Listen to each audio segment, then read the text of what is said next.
Hello, my name is Joe Wolff, and this is a guide to how to write political philosophy essays for the Foundations course on the MPP. There are going to be three parts to this guide. In the first part, I'm going to go through essay writing basics, how to structure an essay, and what we are looking for in a philosophy essay. In the second part, I'm going to go through the grim story of how essay writing can go wrong. And then in the final section, I'm going to look at some more advanced techniques. Once you've mastered basic essay writing, what can you do to put yourself in contention for getting the highest marks possible? Before we start thinking about how to write the essay, we need to consider first who is your audience. Of course, your reader will be your examiner, and your examiner will probably be your teacher who already knows the answer to the question. But that's not really much help.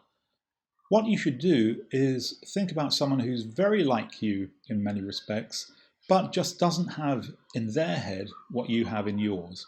And the point is to communicate to them what you know in a way that they will understand. We do this all the time when we talk to our friends or when we try to explain things to someone we find ourselves sitting next to at a college dinner. So think of yourself at that college dinner. You're sitting next to someone who is just as intelligent as you. They are fully capable of grasping all the details of what you have to say. But, and here's the critical point, they don't know anything, or at least not very much, about the particular area that you're writing about. They do know a lot about everything else. So for example, if in your philosophy essay you need to mention Darwin's theory of natural selection, you don't have to say very much about it. On the other hand, if you're talking about John Stuart Mill, you have to assume they know nothing or almost nothing. So, next point, your reader is not a mind reader. They can only read what is on the piece of paper in front of them. So anything you want to get into the examiner's head, you have to write down. You shouldn't take anything for granted. Now consider this person you're sitting next to really wants to know about the details of the question that you're considering. And they do have a lot of patience. So don't worry about going into those details if they're relevant. But they do have limited time. Just as you have limited time to write the essay, you need to write in a concise way, one in which they can follow. To get us started, let's consider a sample question. I've chosen, can utilitarianism be rejected on the grounds that it fails to respect rights? So this is a fairly standard question about utilitarianism. It must have been asked thousands of times in some form or other. Okay, so you're sitting in the exam room, you see that question, what happens next? Well, there will be some thoughts that come immediately into your head, and it's probably a good idea to write them down so you have them for reference. So the first thought would be, what is utilitarianism? The next one, what are rights? Third one really takes us to the core of the issue. Why should anyone think that utilitarianism fails to respect rights? And following on from that, if it does fail, are those sufficient reasons to reject it? Finally, does it fail to respect rights? In other words, are there versions of utilitarianism that do perfectly well in terms of respecting rights? So these are all first thoughts you should have, and as I say, it is worth writing them down. But that is not yet an essay plan. That is just a set of first thoughts that you can have in your head or on a piece of paper when you're thinking next about how to construct that essay and, before it, the essay plan. Now, everyone has their own style of writing, and pretty much everything I'm going to say in these notes. There will be some others who would say, no, that's not how to do it, or there are plenty of alternatives. And even at this very first stage, some people may disagree with me. But for many people, it's very useful to have an essay plan written in basic form right from the start. And the basic structure of any essay should be, first of all, you begin with an introduction, you move to a development, and then you finish, most obviously, with a conclusion. And what I will do now is move on to these separate elements of the essay to think about how they should be structured and developed. What I plan to do in this guide is to start off by just taking through the basics of an essay. If you follow the plan, if you follow it successfully that I set out here, you should be able to get a sound passing mark for your essay. A little later on, I'm going to look at the question about what do you do in order to get a higher mark, perhaps even a distinction? What extra level of sophistication do you have to bring to get those higher marks? But we're just going to start off with the basic plan and to think through what that will be, starting with the introduction. Now remember, we're looking at the question, can utilitarianism be rejected on the grounds that it fails to respect rights? Very first question, are there any key terms to explain? Well, yes, there are. In this case, obviously, utilitarianism is a key term, and you should have a definition of that to hand. Rights as well, that's a little more complicated to explain, but you should have expected a question like this, and you should have some sort of understanding of rights that you can share with the examiner. I've also said that maybe you want to explain reject. This is a bit more complicated, and not everyone will do this, but you might think, what does it mean to reject a philosophical theory? It could be that you want to eliminate it entirely from your thinking, so that if utilitarianism fails to respect rights, that's the end for utilitarianism. Alternatively, you could have a more moderate view, and you could say, well, if utilitarianism doesn't respect rights, that means it can't be our only approach to political morality, but perhaps it could still be part of it. So that is something you could discuss. And thinking about this, reflecting on the question in this way, does give you a bit of extra scope. But I'll come back to more of this when we talk about more advanced thinking. Once you've defined your terms, it's going to be important to scope out the possible answers to the question. So remember again our question, can utilitarianism be rejected on the grounds that it fails to respect rights? Well, that's a question with a question mark, and most questions with a question mark can be answered very simply, yes or no. So can it or can it not? But of course, it is a bit more complicated than that, because there could be different reasons for answering yes or different reasons for answering no. And so it's quite helpful if early in the introduction you say, what are the space of possible answers? So in this case, what I've said is there are 3 possible answers. Probably there are more, you might be able to think of a lot more. But anyway, here are 3 that seem most obvious to me. So first of all, some people are going to say, yes, utilitarianism can be rejected precisely because it fails to respect rights.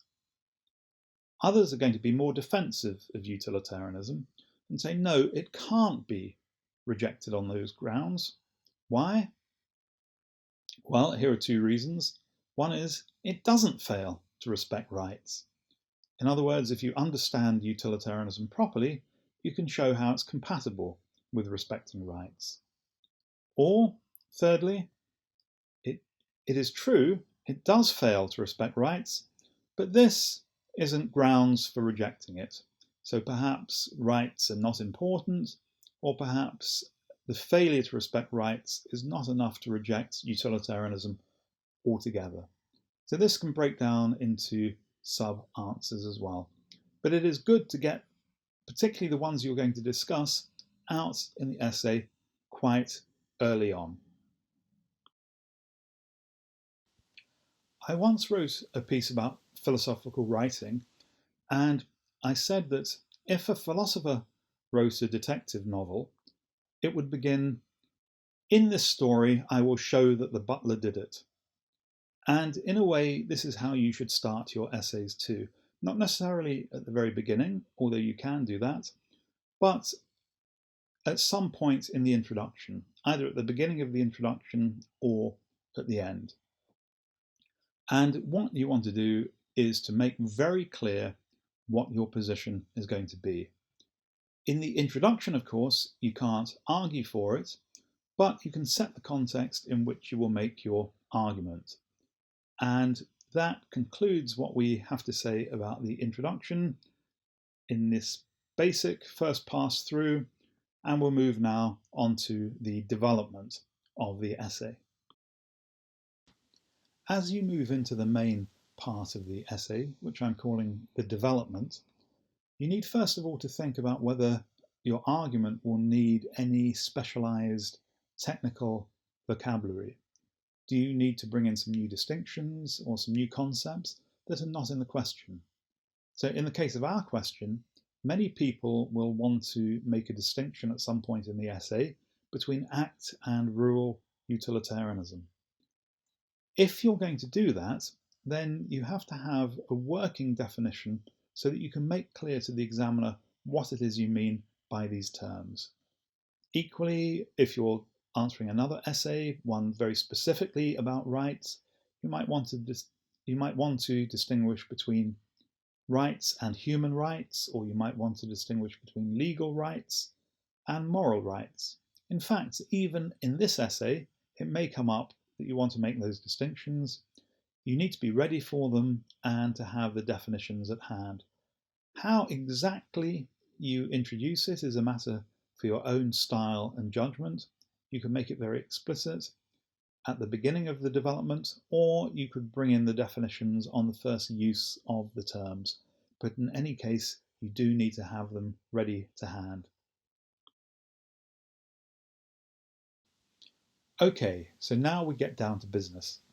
This is the part of the essay that is most difficult, but also the most difficult to give determinate advice about, because every question is different and people have different styles and ways of writing.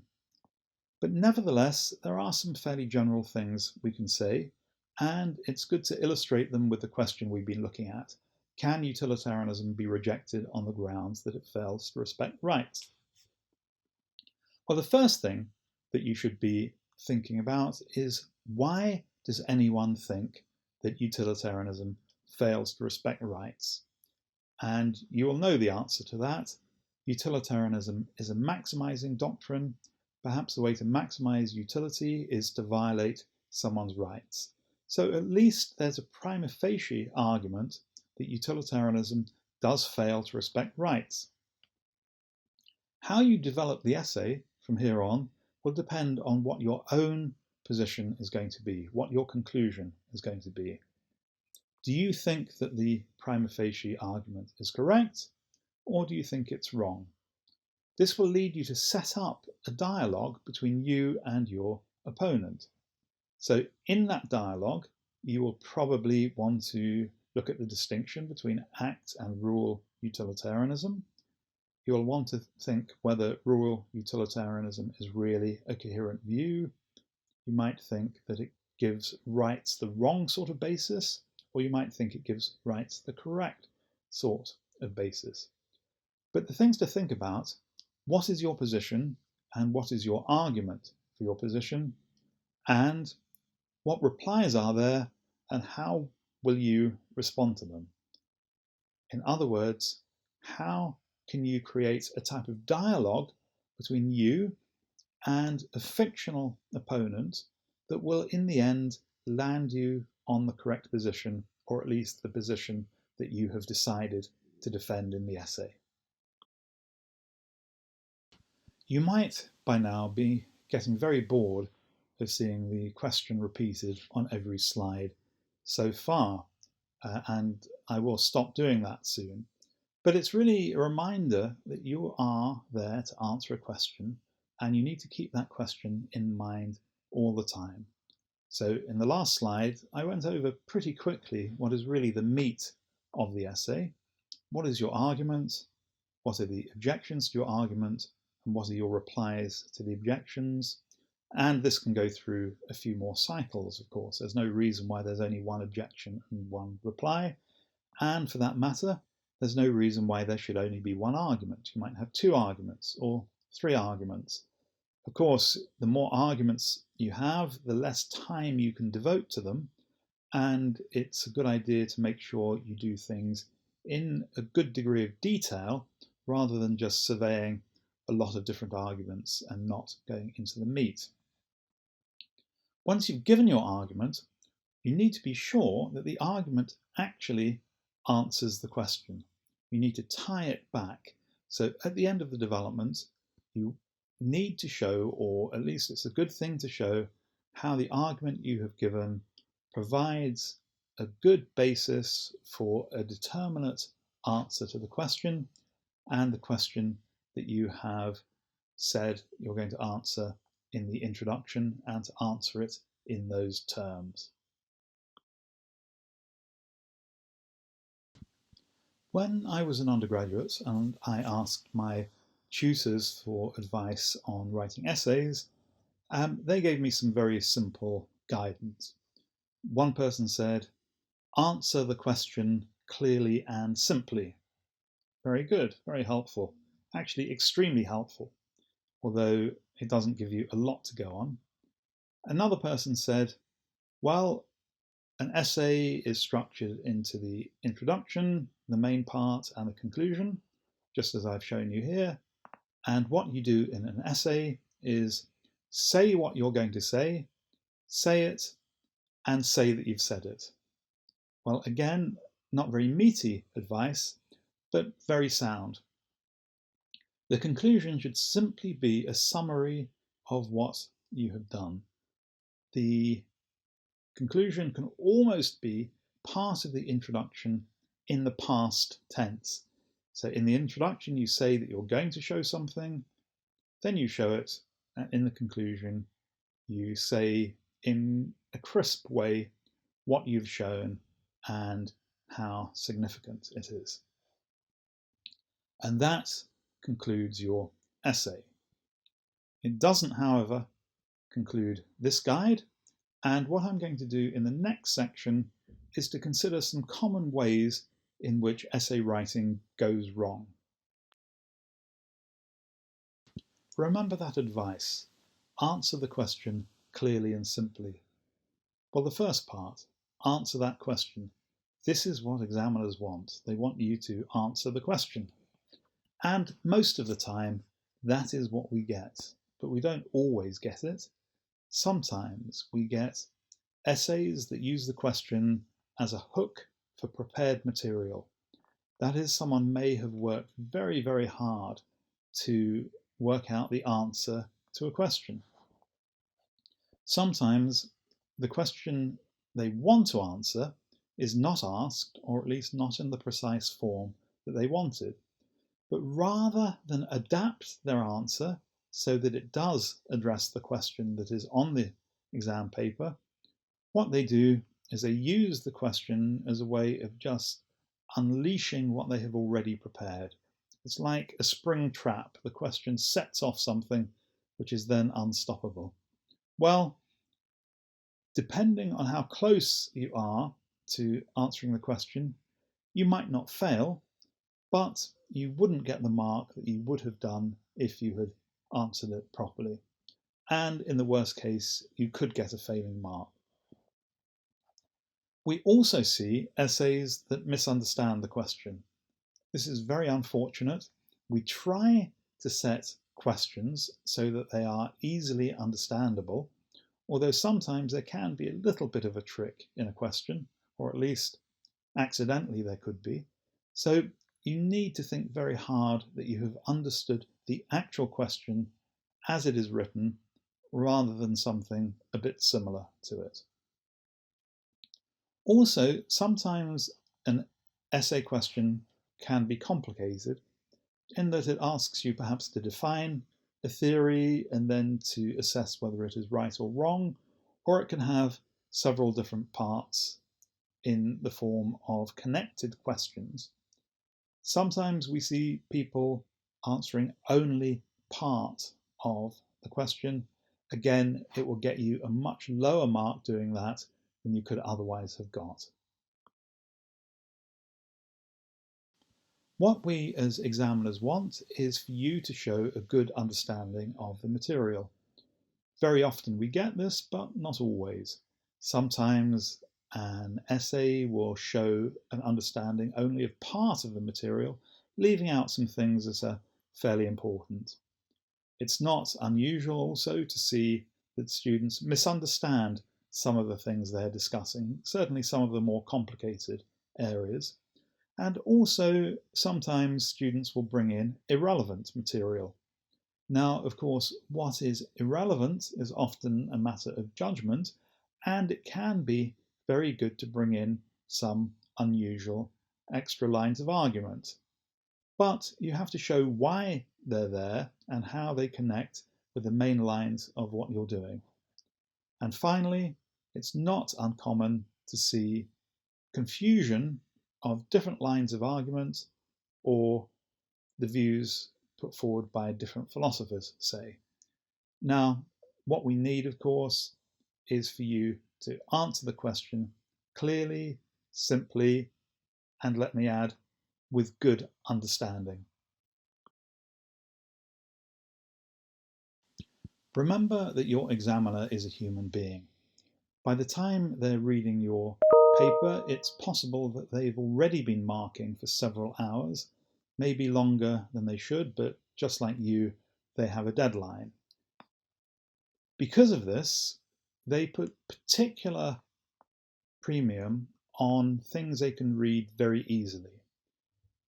That is not just a matter of handwriting, although that helps, but also what you say.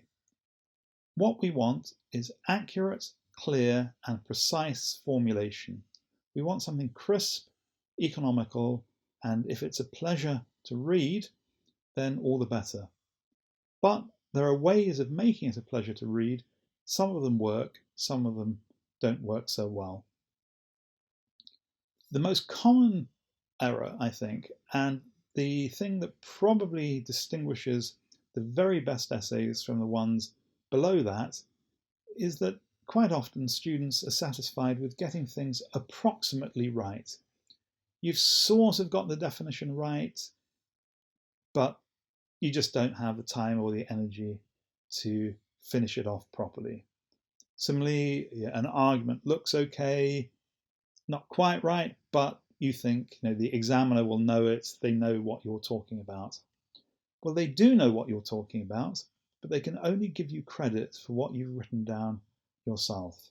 So if you want to get the highest marks, you need to practice being able to write in a concise and very accurate and precise way. The way in which this goes wrong, one, I've already mentioned, satisfied with getting things approximately right. The other two are errors of style. So sometimes we see people who are treating philosophy essays as a type of literary exercise. This normally doesn't go very well because it means that you spend all your time and energy on constructing an elegant phrase without necessarily conveying the philosophical material or getting through very much. It's good to write with good style. It's excellent to write with good style, but there is a limit to how literary you want your style to be. Also, some people are not very good at expressing themselves in simple ways, and they use very long sentences, maybe with a lot of subclauses, and are difficult to read.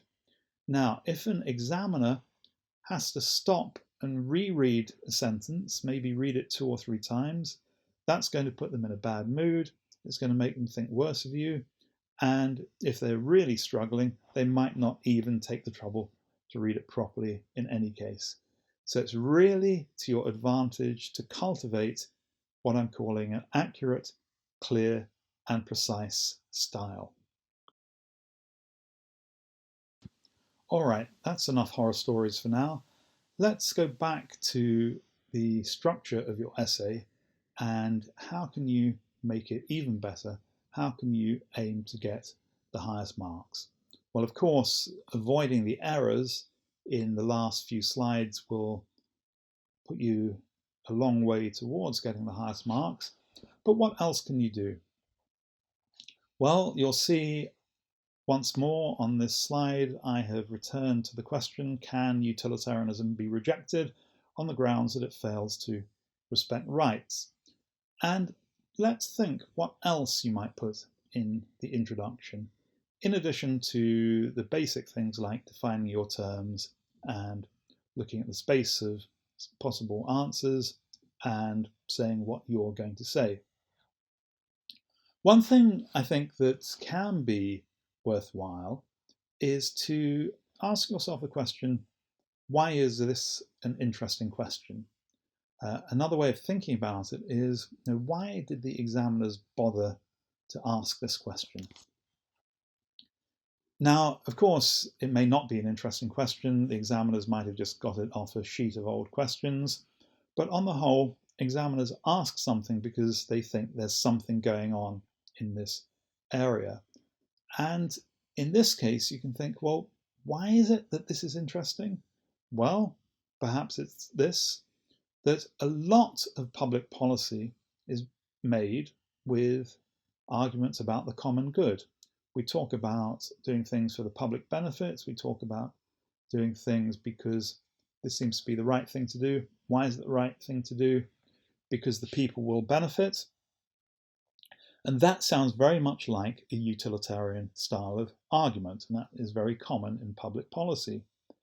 Yet, critics very often accuse a government of refusing to respect rights. And so, on the one hand, we have public policy made in the name of utilitarianism. On the other hand, we have it criticized on the grounds of failing to respect rights. And so, we see utilitarianism and rights arguments both as being highly important in public policy, yet potentially they may come into conflict. And that will give us a problem. So in a way, what you're doing in asking this question, why is this an interesting question? You're almost getting yourselves on the level of the examiner. You're saying, I understand why you're asking this question. I agree with you. It is a question that really needs an answer because it's not just an academic question. It's something that will come up for us in our lives as policymakers. If you can do that and do it with good taste and judgment, the examiners will think this is someone who's in control. This is someone who knows what they're doing.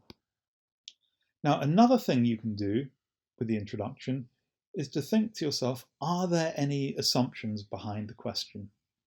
Now, in this case, it might not be so easy to see, but we have already discussed this issue of what does it mean to reject a theory. So here there's a type of methodological assumption that if utilitarianism can be shown to have a flaw, then those are grounds for rejecting it. But are they really grounds for rejecting it? Can we adjust the theory? Can we use a theory as one among others? Are there other subtleties that we could key into? So in the introduction of the essay, you can look to see, can I dig deeper? Can I show that I'm not just treating this as a question where I have learnt an answer, but something I'm really thinking about and something I actually find interesting for myself? For the development of the essay, the main goal is to get the examiner to think that you are a philosopher who's in control of the material, that you're interested in it, you're understanding, you're excited about it, and you're conveying your understanding in a clear and impressive way. Now, there's no formula for doing this, and I have already said a number of ways in which you can convince the examiner of the exact opposite. Perhaps you're someone who has just learnt a lot of material, maybe from the lectures or from an introductory textbook, and that you're simply recording what you have learnt. But what we want are people who are thinkers, who are using the material, albeit informed by their reading and their understanding of the lectures. Now, it's probably more important to show a depth of understanding than a wide range. So don't think you have to mention everything or drop every name. Again, that could look like you've just learnt a lot of things. But the sort of things that will make the examiner think you are in control of the material is if you write in a way that looks like the way philosophers write. So, for example, if you have studied English, you were probably told it's bad style to use the same phrase more than once. Always think of another way of expressing the point. Well, from the point of view of any theory, and philosophy is just one among many here, the opposite is true, and it's more important to use the same phrase over and over again if it accurately expresses what you want to say. Because if you change the phrasing, the examiner might think you've changed the meaning of the term you're using, or at least they might think you're talking about something slightly different. So don't worry about being boring. Use the same expression over and over again if it works. Also, very often in the literature, a point is made by use of a standard example. Robert Nozick talks about the Wilt Chamberlain example. John Stuart Mill talks about the example of freedom of speech in relation to corn dealers being starvers of the poor. If you're going to use the types of arguments that they use the same examples. There is no credit given for coming up with your own version of the same example, and in fact it's a bit annoying for the examiner because they have to consider, is this the same point that I know about, or is it a new point? So, write like a philosopher. This means reading a lot of philosophy, not just the things we've set you, but perhaps some of the things in the contemporary literature as well, so you can see how to express yourself. Okay, we're getting to the end now. I will leave you with some of the hints that have been expressed already, but just to round them up. First of all, answer the question clearly and simply. Secondly, structure your answer so that you begin by saying what you're going to say, then you say it, and then you say that you have said it. Thirdly, construct your main argument as a dialogue with an imaginary opponent. This works most of the time. There may be times when it doesn't work so well. That's going to be a matter of judgment for you. And finally, back to the beginning, imagine you are writing for a very intelligent person who knows very little about your subject. Okay, well, good luck.